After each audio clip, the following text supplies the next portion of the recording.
तो फाइनली यहाँ पर सब इंस्पेक्टर की फ्रेश वैकेंसीज आ चुकी हैं, बिल्कुल ऑफिशियल नोटिफिकेशन जो आपसे मैं डिस्कस करने वाला हूँ। कई तरह के डाउट आपके दिमाग में चल रहे होंगे, वो सारे के सारे क्लियर करूँगा। फाइनल लेवल अप्लाई कर सकते हैं, एज लिमिट क्या रहने वाली है, एप्लीकेशन फ़ीस कितनी रहने वाली, पेपर का पैटर्न क्या है, सिलेबस क्या रहता है, अप्लाई कैसे करना है, ऑफिशियल साइट पर नहीं मिल रहा है, सारी डिटेल्स कवर करने वाला हूँ। ऑफिशियल नोटिफिकेशन है, वीडियो को लास्ट तक देखिएगा। सबसे पहले हम बात करते हैं डेट जो इम्पोर्टेंट रहने वाली है, कब से कब तक अप्लाई कर सकते हो। यहाँ पर अगर आप ध्यान दोगे तो अब आज भी अप्लाई कर सकते हो। 28 मार्च तक का टाइम है अप्लाई करने का, तो पूरा महीना आपके पास है, अप्लाई कीजिए। बट टाइम लिमिटेड आपके पास। अगर एप्लीकेशन फ़ी की बात करें 29 मार्च तक का टाइम दिया जाएगा, करेक्शन करनी है 30 मार्च से 31 मार्च तक का टाइम दिया जाएगा। और एग्जामिनेशन की अगर हम बात करेंगे, एग्जामिनेशन कब होने वाला है आपका, 9th 10th और 13th में को आपका एग्ज़ाम होने जा रहा है। और यहाँ पर टाइम आपके पास लिमिटेड है। एक बात मैं आपको पहले ही क्लियर कर देता हूँ, यहाँ पर अगर आपने ये अप्लाई करना है, डिसीजन इन्हीं दिनों में लो। अगर आप बाद में अप्लाई करते हो, इन केस आप अप्लाई कर रहे हो 15 या 16 मार्च या उसके आसपास, अगर आप अप्लाई कर रहे हो 20 मार्च के पहले पहले अप्लाई कर रहे हो, तो होने क्या वाला, आपको एग्जामिनेशन सेंटर जहाँ पर आपने चाहा होगा वहाँ पर नहीं मिलने वाला है, आपको कहीं दूर एग्जामिनेशन सेंटर भेज दिया जाएगा। और दूसरा इंपॉर्टेंट पॉइंट, अगर आप 20 मार्च के बाद या 19 या 18 मार्च के बाद अप्लाई करना स्टार्ट करते हो, साइट बिजी होने वाली है, आप कई तरह की प्रॉब्लम्स फेस करने वाले हो। अगर अप्लाई करना है इसी टाइम ड्यूरेशन पर करो, और वीडियो को जितना हो सकता है उतना ज़्यादा शेयर करो, सभी एस्पिरेंट्स को पता लग सके। मेल फीमेल दोनों यहाँ पर अप्लाई कर सकते हैं। एसएससी सब इंस्पेक्टर की अगर हम बात करेंगे, दो तरह की वैकेंसीज आती हैं, एक जीडी वाली सीएपीएफ में और एक एग्जीक्यूटिव वाली। यहाँ पर जीडी वाली पोस्ट की बात करेंगे 35,400 से लेके 1,12,400 तक सैलरी रहने वाली है, लेवल 6 के अकॉर्डिंग। और सब इंस्पेक्टर एग्जीक्यूटिव में मेल फीमेल की बात करें दिल्ली पुलिस में, तो यहाँ पे सेम सैलरी आपको देखने को मिल रही है। ये ग्रुप सी कैटेगरी आ रही है, ग्रुप बी कैटेगरी आ रही है। अभी डिटेल कवर करते हैं धीरे धीरे, ठीक है। तब भी मैं आपके सामने ऑफिशियल नोटिफिकेशन लेकर आया हूँ। ये ऑफिशियल नोटिफिकेशन की हेल्प से आपको समझा रहा हूँ। और ये आपको हमारे टेलीग्राम पर मिल जाएगा, जेके लेटेस्ट इन्फो के नाम से। कमेंट सेक्शन में लिंक मिलेगा, वहाँ पे जाके डाउनलोड कर लेना, एक्स्ट्रा डिटेल्स भी कवर कर लेना। सबसे पहले अगर हम बात करेंगे एग्जीक्यूटिव की, बात करेंगे दिल्ली पुलिस मेल कैटेगरी की, बात करें किस तरह की वैकेंसीज आपको देखने को मिल रही हैं। ओपन की 101 है और बाकी कैटेगरी वाइज आप यहाँ पर देख सकते हो। वैसे फीमेल की बात करें 61 वैकेंसीज आपको देखने को मिल रही हैं। ये है एग्जीक्यूटिव वाली वैकेंसीज। अब हम बात करते हैं सब इंस्पेक्टर की, जीडी की भी तो वैकेंसीज है ग्रुप बी वाली। तो बीएसएफ की आपको 892 वैकेंसीज देखने को मिल रही है, जिसमें मेल की 847 है टोटल और फीमेल की 45 है। सीआईएसएफ में 1597 वैकेंसीज देखने को मिल रही हैं। मेल कैटेगरी की भी जो वैकेंसीज हैं वो 1437 है, फीमेल की 160 वैकेंसीज आपको देखने को मिल रही हैं। वैसे ही अगर हम आगे कंटिन्यू करेंगे, सीआरपीएफ में 1172 वैकेंसीज हैं, यहाँ पे 278 वैकेंसीज हैं, कहीं पे 62 वैकेंसीज हैं।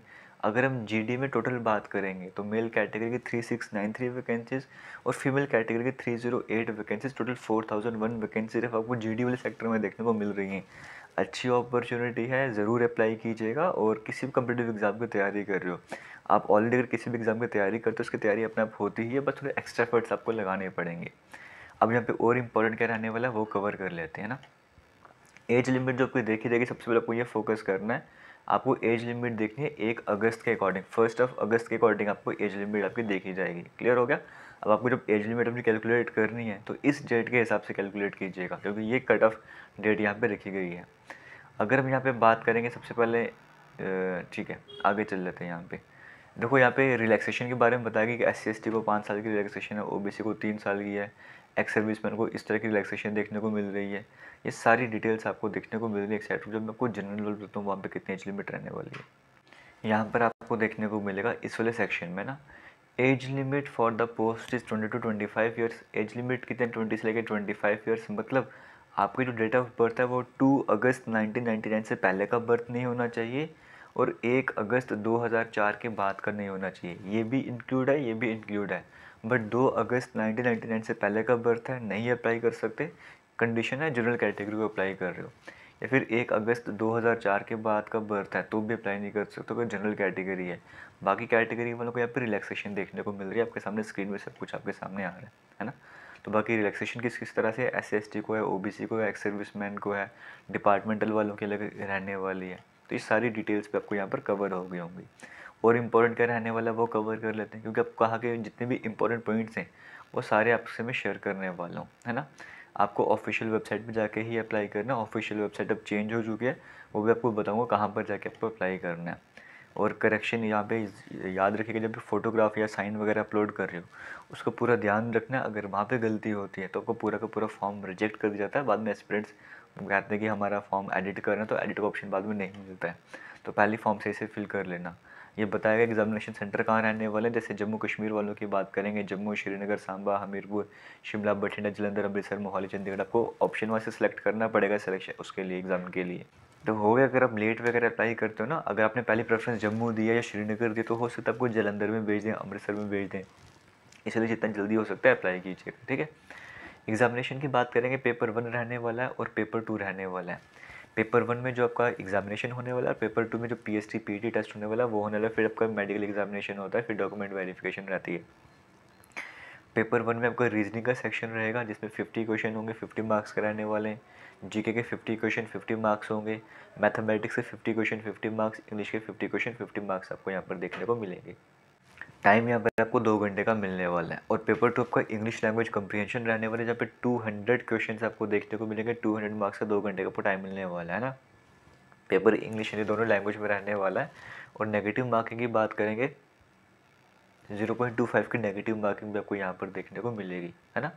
ये बेसिक डिटेल्स आपको देखने को मिल रही है। बाकी NCC वालों को किस तरह से बोनस पॉइंट्स मिलने वाले, C सर्टिफिकेट है, B सर्टिफिकेट है, A सर्टिफिकेट है, ये सब कुछ आपके सामने स्क्रीन पर देखने को मिल रहा है। बोनस मार्क्स इनको यहाँ पर मिलने वाले हैं। क्लियर हो गया। और सिलेबस आपके सामने स्क्रीन में, रीजनिंग में कहाँ से क्वेश्चन पूछे जाते हैं। अगर आप तैयारी भी करना चाहते हो, हमारी इसी यूट्यूब चैनल पर प्लेलिस्ट बनी रीजनिंग की कई तरह की, वहाँ पर जाके आप वीडियोस देख सकते हो। ऑलमोस्ट सभी तरह के टॉपिक आपको यहाँ पर देखने को मिल जाएंगे। ये चाहे आप classification, centre code, roll number, या एड्रेस मैचिंग, इस तरह के टॉपिक अगर आप ढूंढना चाहते हो तो इवन ये वाला टॉपिक भी करवाए गए। आप रीजनिंग की प्लेलिस्ट जाके देखें, आपको आराम से मिल जाएगा। ये किसी भी टॉपिक का नाम लेकर साथ में JK लेटेस्ट इन्फो सर्च करो, मिल जाएगा आपको। जीके जनरल अवेयरनेस में वही हिस्ट्री, पॉलिटी, कल्चर वगैरह सब कुछ देखने को मिलता है। मैथमेटिक्स के कौन से टॉपिक आपको स्क्रीन में देखने को मिल रहे हैं, इंग्लिश में क्या रहने वाला है, सारा सिलेबस आपके सामने इसी नोटिफिकेशन में मेंशन करा गया ना। फिर फिजिकल स्टैंडर्ड टेस्ट की बात करेंगे, हाइट, चेस्ट वगैरह कितनी होनी चाहिए, वो सारी डिटेल्स आपको यहाँ पर देखने को मिल रही हैं। और अगर रेस की बात करेंगे, मेल कैंडिडेट्स के लिए 100 मीटर के लिए 16 सेकंड का टाइम, 1.5 किलोमीटर या 6.5 मिनट का time, long jump, high jump, वैसी फीमेल कैटेगरी का जो क्राइटेरिया वो आपको सामने स्क्रीन में आपको देखने को मिल रहा है, आप आराम से देख सकते हो, है ना।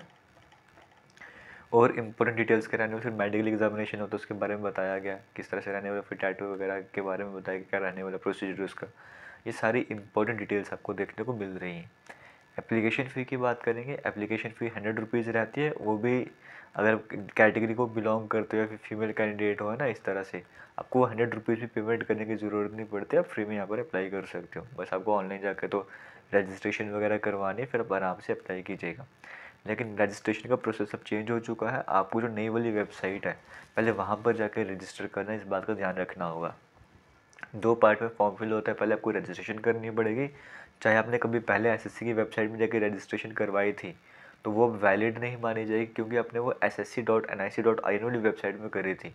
अब आपको जो रजिस्ट्रेशन करनी है वो ssc.gov.in वाली वेबसाइट में जाकर रजिस्ट्रेशन करनी है। ये फ्रेश रजिस्ट्रेशन आपको करनी पड़ेगी, 1 टाइम रजिस्ट्रेशन है। एक बार रजिस्ट्रेशन कर लो, उसके बाद आपको अप्लाई करना है। रजिस्ट्रेशन के लिए बताया गया क्या प्रोसेस रहने वाला है। देखो, जैसे आपको जब रजिस्ट्रेशन करोगे आपके पास मोबाइल नंबर होना चाहिए, ईमेल आईडी होना चाहिए, इस तरह की डिटेल्स आपसे, पर्सनल डिटेल्स आपसे पूछेगा। OTP के लिए आधार कार्ड है, अगर है तो आधार कार्ड का नंबर डाल दो, फिर वेरीफाई करना है। फिर आइडेंटिफिकेशन कार्ड आपने कौन सा सिलेक्ट कर रहा है, नाम क्या है कि आपने अपना नाम चेंज किया है, जेंडर क्या है, डेट ऑफ बर्थ फिल करनी है, फादर्स नेम, मदर्स नेम, है ना, 10th पास का जो बोर्ड था वो कौन सा था, रोल नंबर क्या था, ईयर ऑफ पासिंग क्या है, फिर हाईएस्ट लेवल का एजुकेशन क्वालिफिकेशन का, वो मोबाइल नंबर क्या है, ईमेल आईडी क्या है, ये सारी डिटेल्स बड़ी ध्यान से फिल करनी है। और जो भी डाटा आपको शेयर करना है वो 10th क्लास का जो सर्टिफिकेट है, मार्कशीट है, उसके अकॉर्डिंग आपको फिल करना है। बाद में आप बोलते हो करेक्शन वगैरह, जब आप फिल कर रहे हो उसी टाइम पूरा ध्यान दीजिए, बाद में फॉर्म रिजेक्ट हो जाते हैं। जब आप ये सब कुछ कवर कर लोगे, OTP आपके नंबर पे आएगा, 1 टाइम रजिस्ट्रेशन आपके नंबर पे आएगा। आपने वो रजिस्ट्रेशन नंबर, पासवर्ड यूज़ करके आपने यहाँ पर आना है, और यहाँ पे आने के बाद आप अपना पासवर्ड वगैरह चेंज कर देना है। स्टेप बाय स्टेप प्रोसेस आपको देखने को यहाँ पर मिल रहा है किस तरह से कवर करना है। फिर आपसे एडिशनल डिटेल्स यहाँ पर पूछी जाएंगी। एडिशनल, जब आपने एक बार पासवर्ड चेंज करके लॉगिन करा है तो एडिशनल डिटेल्स आपको यहाँ पर देखने को मिलती है, जैसे कैटेगरी कौन सी है, नेशनलिटी क्या है ना, PWD कैंडिडेट तो नहीं, एड्रेस आपका क्या रहने वाला है, स्टेट कौन सी है, डिस्ट्रिक्ट कौन सी है ना, इस तरह की डिटेल्स आपको देखने को। फिर डिक्लेरेशन करके आप डिक्लेयर करते तो रजिस्ट्रेशन भी कंप्लीट हो जाती है। तो स्टेप बाय स्टेप प्रोसेस हमें स्क्रीनशॉट के आपसे बताया गया इस PDF में। फिर पार्ट 2 आपका सामने रहता है जहाँ पे आपको बताना पड़ता है इस तरह से डिटेल्स। यहाँ पर देखिए कुछ डिटेल तो आपकी पहले से फिल हो जाती हैं जो अपने आप ऑटोमेटिक हो जाती हैं, बाकी आपको खुद से फिल करनी पड़ती हैं। फिर फ़ी पेमेंट वगैरह करनी पड़ती है, फिर आपका प्रोसेस यहाँ पे एंड हो जाता है। तो फिलहाल ये जो इंपॉर्टेंट डिटेल्स आपसे शेयर करिए, उम्मीद करता हूँ आपको वीडियो में कुछ ना कुछ सही लगा होगा, आप वीडियो शेयर करोगे। और क्या आप इन पोस्ट के लिए अप्लाई करने जा रहे हो, कमेंट सेक्शन में कमेंट करके ज़रूर बताइएगा। थैंक यू और जय हिंद।